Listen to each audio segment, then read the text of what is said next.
আমার জামা নিতে ইচ্ছা করছে।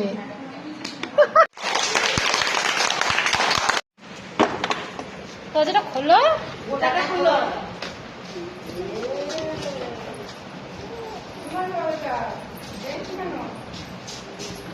নাই খোলো।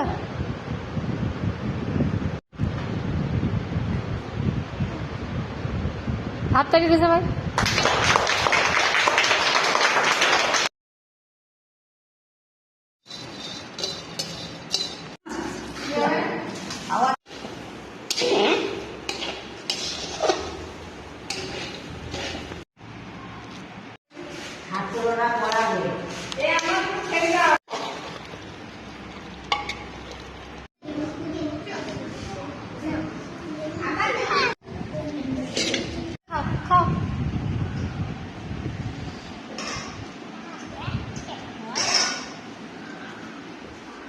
এটা কেমন লাগছে বলো?